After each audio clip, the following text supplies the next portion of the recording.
Nagsalita na ang kapuso star na si Bea Alonso hinggil sa hiwalayan nila ng fiancé na si Dominic Roque. Sa pamamagitan ng kanyang Instagram post, sinabi ni Bea na mutual decision ang nangyayari. Aniya, pareho daw nilang desisyon, huwag nang ituloy ang engagement kaya walang kasalang magaganap. Ayon sa Instagram post ni Bea, hindi naging madali ang desisyon nila ni Dominic. Gusto raw sana nilang maging tahimik at ipanalangin ang kanilang desisyon.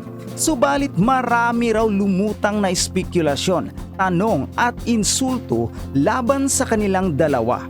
May tinutukoy rin si Bea na tila may ilan daw na nagkumpirma sa kanilang breakup na hindi man lang daw kinuha ang consent mula sa kanila. May ilang ding gumawa ng ridiculous stories na walang basihan at sumisira sa kanilang pangalan. Kaya nagpasya si Bea na mag-post ng anunsyo tungkol sa breakup. Gusto na raw nilang matahimik, gayon din ang kanilang mga pamilya na nadadamay sa isyu. Nakiusap naman si Bea na ihinto na ang paggawa ng mga kwento at pagbabato ng masasakit na salita laban sa kanila ni Dominic. Nakiusap din si Bea ng privacy muna sa lahat habang nagnanavigate sila ni Dominic sa kanilang single life with respect, kindness, compassion, and dignity. Naku, eto na nga to si Dominic Roque, di ba? Dahil sa sinanggalang niya ang kanyang sarili para wag mabash si Bea Alonso na parang wag siyang i-bash, No parang bashing. No ma- bad words. beautiful inside and out. Parang iisipin mo, bakit niya ginagawa ang mga bagay-bagay na sa kabila ng kahihiyan niya ang nakasalalay dito? Di ba, nanay? Kasi nga, sabi ng mga netizens, lalo na ang mga bashers, isa pang issue ito na nakakatawa, di ba? Hoy, sabi gano'n, Dom, tumigil ka na. Tama na ang mga paawa at bait-baitan effect mo. Nagawa mo na ang lahat. Tama na. Sabi gano'n. Huwag ka na magbait-baitan. Halatang-halata ka naman na nabuking ka lang. Parang gano'n, di ba? Oo. Kaya yung mga tao, ano ba yan? Pabiktim na ito Pabiktim na parang hindi ano yan? Bakit ka natatawa? Kasi si Boyce Caragay ibinalik Ano kay sabi? Carla. Sabi niya, ay naku Carla, kahit nga sa Eloise, baka hindi nabili niya mga lasog-lasog na kagamitan mo. Lasog-lasog, gutay-gutay.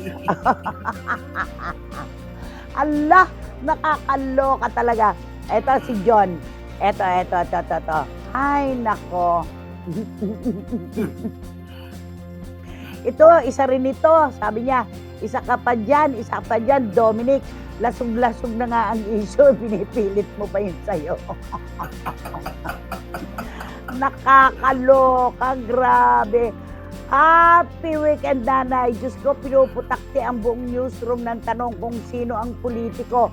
Wow, mula sa bulwagang pambalitaan ng 1PH at TV5, Jovi Francisco. You nailed it. 2 araw kitang sinubaybayan. O 3 ba? Di ba? Sa ating programang pambalitaan. Ang galing mo. Ang galing-galing mo. Sa totoo lang. At eto pa, sabi ni Dan Clavesillas, mabuti punay si ex-husband kahit pre-love na. Nung binitiwan niya, hindi pala... Ayoko banggitin ito, Dan Clavesillas, grabe ka. Parang wala naman silang komento kay Dominic. Parang ayaw nila. Parang he left the place. Diba? Nako, nagpapaawa lang yung si Dominic. Eto, meron pala. Gusto lang niyang makakuha ng simpatya ng tao. Tumigil ka na, sabi ni Tita Nene Ulanday. Actually, yung mga personalities, ligtas sila sa mga ex nila, yung mga nakahiwalay. Sila ay talagang sinusugod at inaano ng mga bashers talaga, ng mga netizens, ano? Doon sila walang lusot. Doon sila walang kawala. Kasi talaga may babalik at babalik ang mga kwento. Kaya ganyan. Eto pa, sabi ni Tita Julie Paras.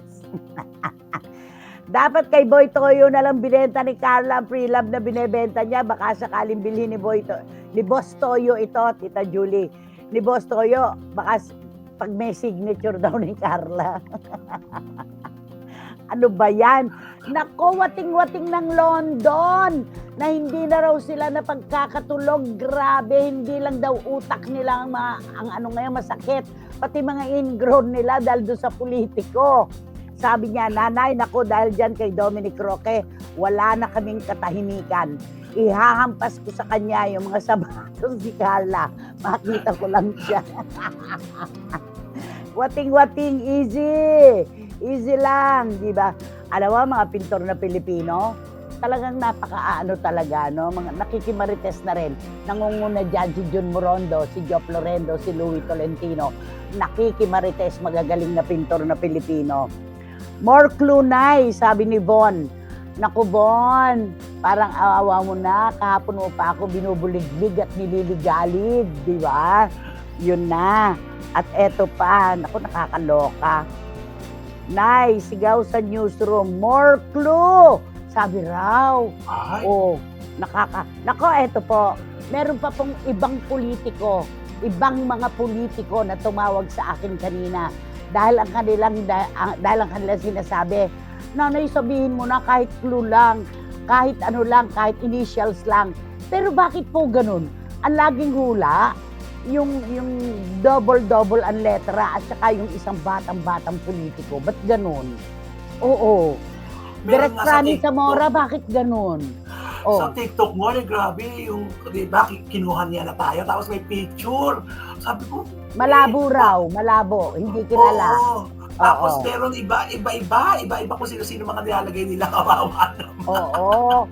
Yung mga nabibiktima, kawawa naman. Dominic naman, maawa ka, originality, tama na ang pagpapaka-prude. Huwag nang magpaawa kuning-kuning. Ala na, bukelya ka na eh. Sabi ni Boycie Caragay. At sabi ni Miss Nags, na yun pong 2 days na cry day, makakapagpahinga rin ang aming utak iisip kung sino yung politiko. Todo brainstorm na po kami ni na Wating-Wating at Iram kahapon. Oo, alam mo, nagpe-FaceTime sila, naghuhulaan sila kung sino talaga yung politiko. Grabe, grabe. Naku, ikasisyak nyo po. Mula ulo hanggang paa. Kapag nalaman nyo, di ba naman, Romel, kung sino yung politiko, ikasisyak nyo po talaga. Grabe, Oo. grabe. Nung nag-ano nga tayo, di ba nga sabi ko sa'yo, ha? Hindi Yun na. na. Di ba? Meron pa tayo, di ba?